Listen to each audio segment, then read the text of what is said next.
നാരദൻ പിന്നെ വന്നത് ഈ ഉത്താനപാദൻ്റെ അടുക്കലേക്കായിരുന്നു. അദ്ദേഹത്തിൻ്റെ സ്ഥിതി എന്താണെന്നറിയാൻ. മഹർഷി വർണ്ണ കണ്ടപ്പോൾ അദ്ദേഹം മാറത്തടിച്ചങ്ങോട്ട് കരയാൻ തുടങ്ങി. അയ്യോ മഹർഷേ, എൻ്റെ മകൻ കാട്ടിലേക്ക് പോയില്ലോ.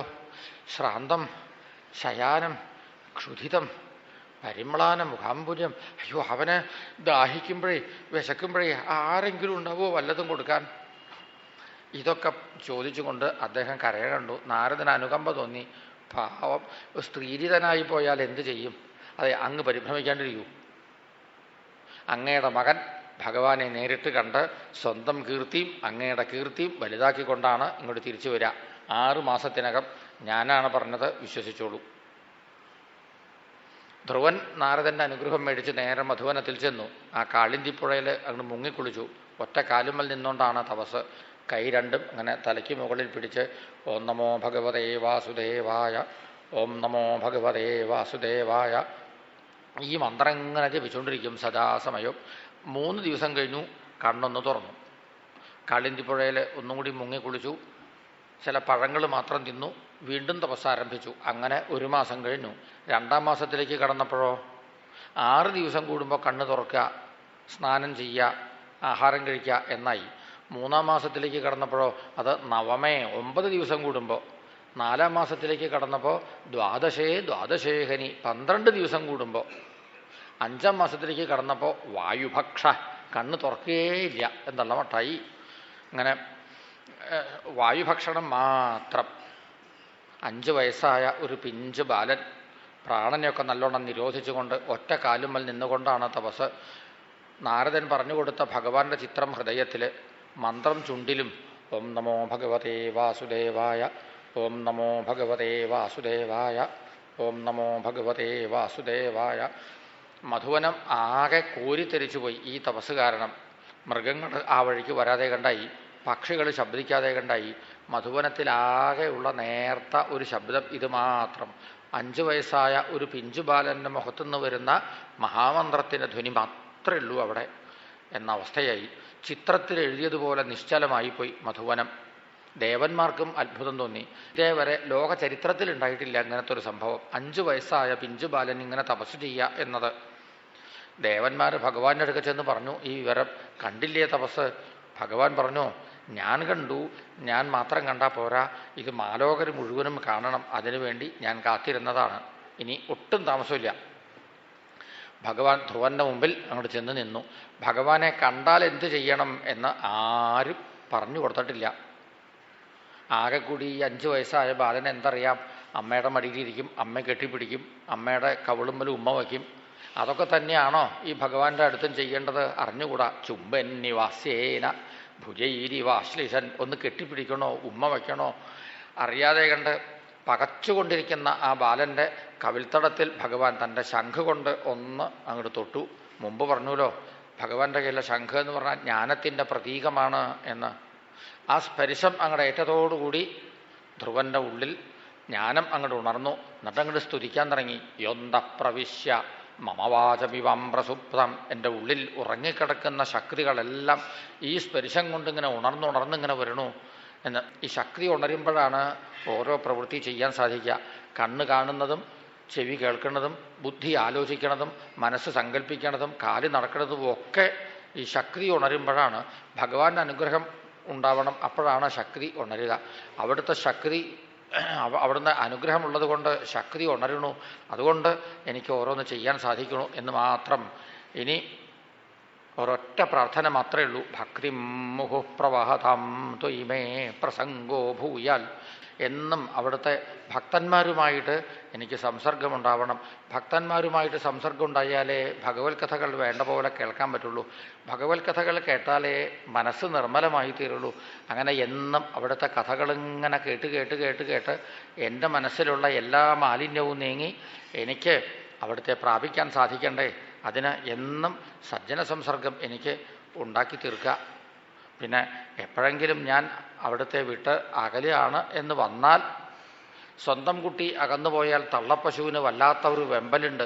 വിളിച്ച് അടുക്കലേക്ക് അടുപ്പിക്കും. അതുപോലെ അവിടുത്തെ അടുക്കലേക്ക് എന്നെ വിളിച്ചു വരുത്തണേ. ധ്രുവൻ അതും കൂടി ഏൽപ്പിച്ചു. ഭഗവാൻ പറഞ്ഞു, ഇനി ഇപ്പം തിരിച്ചു പോയിക്കോളൂ. കുറേ കാലം രാജാവായിട്ടിരുന്ന് രാജകീയമായ സുഖങ്ങളൊക്കെ അനുഭവിച്ച് എൻ്റെ ലോകത്തിലേക്ക് വന്നാൽ മതി, സമയമാവുമ്പോൾ ഞാൻ ആളെ പറഞ്ഞയക്കാം. ഇതും പറഞ്ഞു ഭഗവാൻ പെട്ടെന്ന് അങ്ങോട്ട് മറിഞ്ഞു പോവുകയും ചെയ്തു. എന്തിനാ ഈ രാജ്യവും രാജാവായിട്ടിരിക്കലും ഒക്കെ, ഭഗവാന്റെ കൂടെ പോയാൽ എത്ര നന്ന്. അതാണ് ധ്രുവനാദ്യം തോന്നിയത്. എന്നാലും ഭഗവാന്റെ കൽപ്പനയാണ്, അനുസരിക്കാണ്ട് വയ്യ. അവിടുന്ന് തിരിച്ചു പോന്നു. നഗരത്തിൻ്റെ ബാഹ്യ ഉദ്യാനത്തിൽ വന്നെത്തി. അപ്പോഴേക്കും ആളുകൾ കണ്ടു, ദേ രാജകുമാരൻ തിരിച്ചെത്തിയിരിക്കണു എന്ന് ആളുകൾ വിളിച്ചു പറയാൻ തുടങ്ങി. ചിലർ ഉത്താനപാദൻ്റെ അടുക്ക ചെന്ന് പറഞ്ഞു, ഈശ്വരാനുഗ്രഹം സമ്പാദിച്ച മകൻ തിരിച്ചു വന്നു എന്ന്. ആദ്യമൊന്നും അദ്ദേഹത്തിന് അതങ്ങോട്ട് വിശ്വാസമായില്ല. മരിച്ച ആൾ തിരിച്ചു വരുമോ എന്ന് തന്നെയായിരുന്നു അദ്ദേഹത്തിൻ്റെ ആശങ്ക.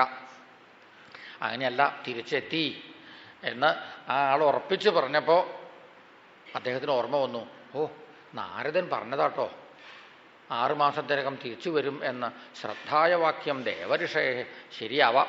അദ്ദേഹം അപ്പം തന്നെ പുറപ്പെട്ടു മകനെ സൽക്കരിച്ച് കൂട്ടിക്കൊണ്ടുവരാൻ വേണ്ടിയിട്ട്. പിന്നാലെ അമ്മമാരും പുറപ്പെട്ടു. സുനീതിയും സുരുചിയും ഒപ്പാണ് അവർ പുറപ്പെട്ടത്. സുരുചി സഭയിൽ വെച്ച് കുത്തുവാക്ക് പറഞ്ഞ് ധ്രുവനെ വേദനിപ്പിച്ചു എന്ന് വെച്ചാലും പിന്നീട് പശ്ചാത്താപം തോന്നി, വേണ്ടായിരുന്നു എന്നൊക്കെ. അത് കഴിഞ്ഞ് ധ്രുവൻ കാട്ടിലേക്ക് പോയപ്പോൾ ഒന്നും കൂടി പശ്ചാത്താപം തോന്നി. ഇപ്പോൾ തിരിച്ചു വന്നു എന്ന് കേട്ടപ്പോൾ സന്തോഷമായി. സുനീതിയും സുരുചിയും ഒപ്പം പുറപ്പെട്ടു മകനെ സൽക്കരിക്കാൻ. ആ രണ്ടമ്മമാരുടെ മുമ്പിലും ധ്രുവൻ ഒരുപോലെ നമസ്കരിച്ചു. വാത്സല്യത്തോടുകൂടി വളർത്തിക്കൊണ്ടുവന്ന അമ്മയുടെ മുമ്പിലും സഭയിൽ വെച്ച് കുത്തുവാക്ക് പറഞ്ഞ് വേദനിപ്പിച്ച ചെറിയമ്മയുടെ മുമ്പിലും ഒരുപോലെ. ഒരു ഭക്തൻ എങ്ങനെയാണ് പെരുമാറേണ്ടത് അതിൻ്റെ ഉത്തമ മാതൃകയായി ധ്രുവൻ കൊട്ടാരത്തിലേക്ക് കേമായിട്ട് ഘോഷയാത്രയായിട്ട് കൊണ്ടുവന്നു. എത്ര ആളുകളാണെന്നോ അന്ന് ധ്രുവനെ കാണാൻ വേണ്ടി വന്നത്.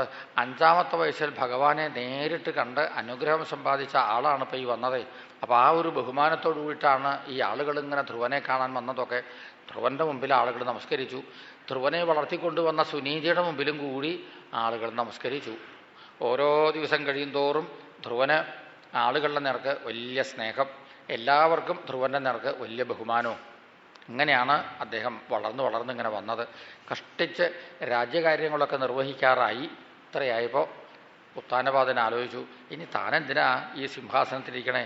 ആത്മാനം ച പ്രവയസം, തനിക്ക് പ്രായം കുറയായി.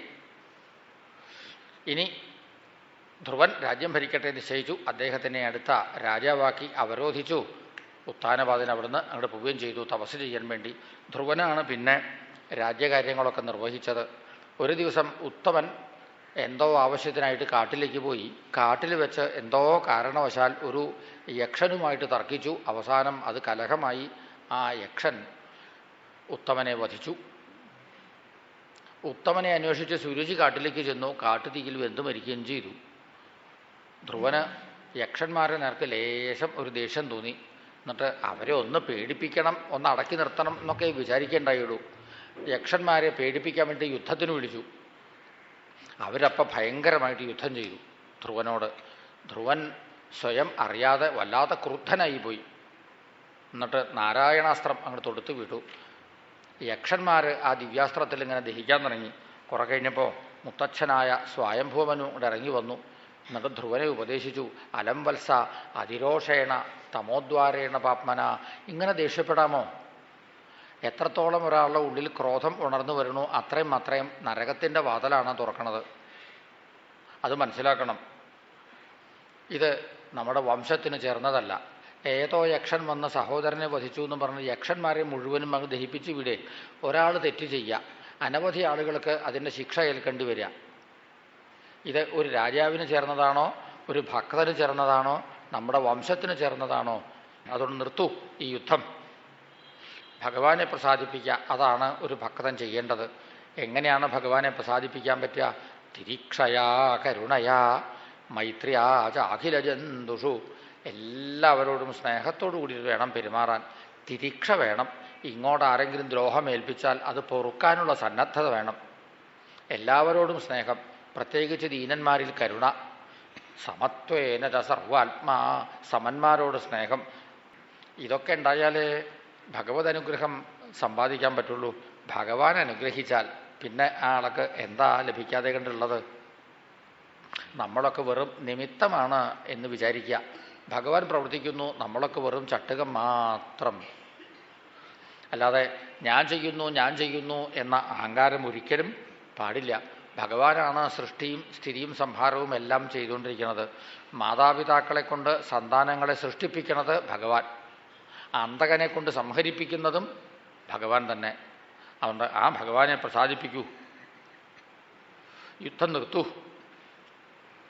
മുത്തച്ഛൻ്റെ ഈ ഉപദേശങ്ങളൊക്കെ കേട്ടപ്പോൾ ധ്രുവൻ യുദ്ധം നിർത്തി യക്ഷന്മാരുടെ രാജാവായ വൈശ്രവണൻ്റെ അടുക്ക ചെന്ന് മാപ്പ് പറഞ്ഞു.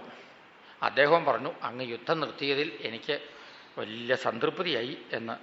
അങ്ങയ്ക്ക് എന്തെങ്കിലും ചിലത് തരണം എന്ന് എനിക്ക് വലിയ ആഗ്രഹം. എന്നിൽ നിന്ന് അങ്ങ് എന്ത് പ്രതീക്ഷിക്കണു? ധ്രുവൻ പറഞ്ഞു, എനിക്ക് ഓരോ ദിവസം കഴിയും തോറും ഭഗവത് ഭക്തി ഇങ്ങനെ കൂടി വരണം, അതിന് ഒരനുഗ്രഹം തന്നാൽ മതി എന്ന് വൈശ്രവണൻ്റെ അനുഗ്രഹം സമ്പാദിച്ചു. അങ്ങനെ നീണ്ട ഒരു കാലം ധ്രുവൻ രാജാവായിട്ട് തന്നെ ഇരുന്നു. രാജകീയമായ എല്ലാ സുഖങ്ങളും അനുഭവിച്ചു. ഭഗവാൻ മുമ്പ് പറഞ്ഞ വാക്ക് പാലിച്ചു. 2 പാർഷദന്മാരെ പ്രണയിച്ചു. പാർഷദന്മാർ വിമാനവുമായി അവിടെ വന്നു. ധ്രുവനോട് പറഞ്ഞു വിമാനത്തിൽ കയറിക്കൊള്ളാൻ. ഭഗവാന്റെ ലോകത്തിലേക്ക് ധ്രുവൻ ആ വിമാനത്തിൽ കയറാനായിട്ട് ഭാവിച്ചു. അപ്പോഴേക്കും അന്തകൻ അവിടെ വന്നു. അന്തകൻ്റെ തലയിൽ ചവിട്ടിയാണ് വിമാനത്തിലേക്ക് അവിടെ കയറിയത്. വേണമെന്ന് വെച്ചാൽ ഒരു ഭക്തന് മരണത്തിനെ പോലും കാലുകീഴിലമർത്താൻ സാധിക്കും എന്ന് ധ്രുവൻ ലോകത്തിന് കാട്ടിക്കൊടുത്തു.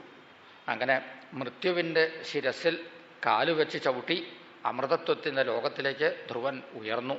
ഇന്നും ധ്രുവപദം എന്ന ആ സ്ഥാനത്താണ് അദ്ദേഹം താമസിക്കുന്നത്. ധ്രുവപദം എന്നത് ഭഗവാന്റെ ആസ്ഥാനം തന്നെ. ഇങ്ങനെ ധ്രുവൻ പരമപദത്തിൽ എത്തിക്കഴിഞ്ഞപ്പോൾ നാരദ മഹർഷി ധ്രുവചരിത്രം ഇങ്ങനെ പാടി നടന്നു ഭൂമിയിലെല്ലായിടത്തും. നൂനം സുനീതയെ, സുനീതിയുടെ മാഹാത്മ്യവും ധ്രുവൻ്റെ മാഹാത്മ്യവും അങ്ങനെ പാടി നടന്നു. ഇങ്ങനെ 5ാമത്തെ വയസ്സ് മുതൽക്ക് ഭഗവാനെ ഭജിച്ച് പരമപദത്തിൽ എത്തിച്ചേർന്ന ഭക്തോത്തമനായ ഈ ധ്രുവൻ്റെ കഥ അനുസ്മരിക്കുന്നത് പോലും പുണ്യം എന്ന് പറഞ്ഞുകൊണ്ടാണ് ആ കഥ ഇവിടെ അവസാനിപ്പിച്ചത്. ഇനി ധ്രുവൻ്റെ വംശപരമ്പര വർണ്ണിക്കാൻ ഭാവിക്കുകയാണ്.